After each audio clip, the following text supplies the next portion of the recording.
राधे राधे।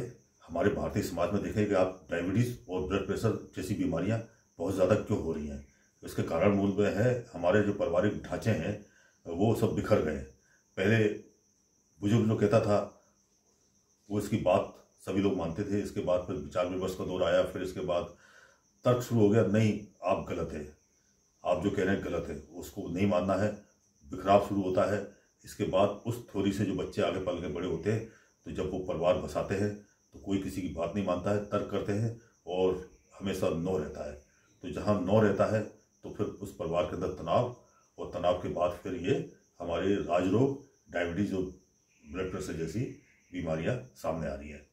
तो मानसिक उथल पुथल, बहुत ही ब्रेन हेमेज हो जाते हैं क्योंकि मानसिक दशा हमारी खराब रहती है। हमको ये चिंता रहती है कि हमारा बच्चा हमारी बात नहीं मानना, हमारी वाइफ हमारी बात नहीं माननी, हमारा हस्बैंड हमारी बात नहीं मानना। क्योंकि तर्क और आपस में विरोध इतना बढ़ गया, समाज का जो ताना बाना था, जो सिस्टम था, वो उसको बिखरने से हमारे यहाँ इस तरह के जो है हालात पैदा हुए। तो अब हम इस तनाव से अपने आप को मुक्त कैसे करें जो हम इस बीमारी से बचे रहें। तो आज मैं आपको योग क्रिया के अंदर ध्यान क्रिया बता रहा हूँ कि ध्यान क्रिया करने से आपके अंदर जो मानसिक उथल पुथल और आपकी जो मन की स्थिति है वो ठीक होती है। और इसमें आपका स्वास्थ्य, जो आपका सूक्ष्म, जो एक शरीर जो स्थूल दिख रहा है, दूसरा एक शरीर और होता है जो हमारा सूक्ष्म शरीर होता है, जो कि अगर वह बीमार होता है तो हमारा शरीर बीमार हो जाता है। तो सूक्ष्म को सही करने के लिए और मन की स्थिति सही करने के लिए और अपने जो मानसिक रोग है उनको उथल पुथल समाप्त करने के लिए आप ध्यान लगाइए। तो योग की जो ध्यान की प्रक्रिया है, ये योग जो 8 प्रकार से यम नियम आसन प्राणायाम प्रत्याहार धारणा ध्यान समाधि, तो ध्यान जो आप लगाते हैं तो इसमें आप सहज भक्ति करें। सहज भक्ति है आपकी जो इष्ट है, आपसे प्रेम से उनको याद करें और याद करने के बाद फिर आप उनका ध्यान लगाएं। तो उसके ध्यान में आप सीधे पालती मार के बैठिए और पालती मार के बैठने के बाद में आप प्राणायाम की लोम विलोम जो क्रिया है उसे आप करें। इस तरह से आप श्वास लेंगे, रोकेंगे, फिर दूसरी साइड से छोड़ देंगे। श्वास ले गहरी लेंगे, रोकेंगे, फिर दूसरी साइड से छोड़ देंगे। तो ये जो श्वास लेने की क्रिया है इसे आप कीजिए और इसके बाद समान श्वास आप निरीक्षण करें। उसका श्वास जाएगी, श्वास आएगी और आपका हृदय प्रेम में रहे, आपके इष्ट का ध्यान आपके मस्तिष्क में रहे। तो आप प्रेम में होइए, श्वास आपकी समान चलेगी, समान श्वास का निरीक्षण करें।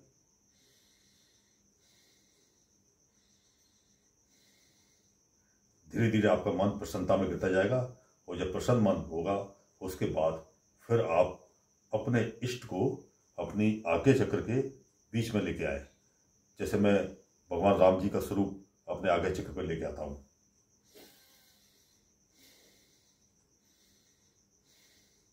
इसके बाद क्या होता है कि हमारी जो बाहरी वातावरण होता है और हमारा जो चिंतन होता है उसका विचार कट जाए, उसका प्रभाव हमारे ध्यान में न आए, इसके लिए अब हठ योग करते हैं।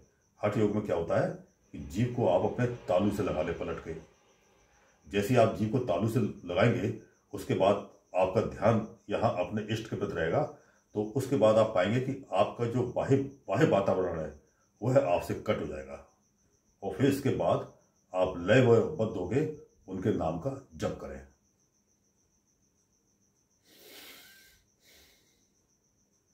राम,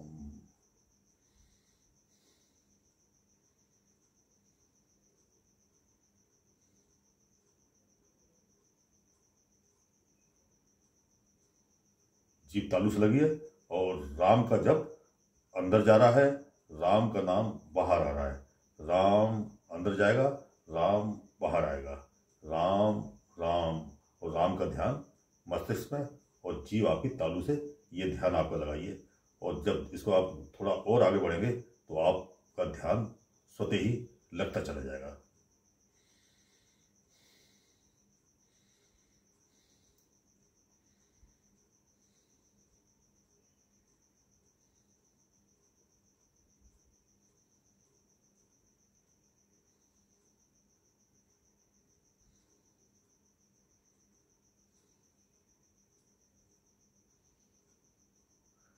तो इस प्रकार से आपका ध्यान जब लगेगा तो आपको इससे जो प्राप्त होगा, ये बाहरी उथल पुथल समाप्त होके आपका मन शांत हो जाएगा, आपके विचार शांत हो जाएंगे, आपके मस्तिष्क के विकार दूर होंगे और आपके जो पारिवारिक ढांचे से, आज समाज से जो उथल पुथल आपके जीवन में पैदा होती है वो समाप्त हो जाएगी।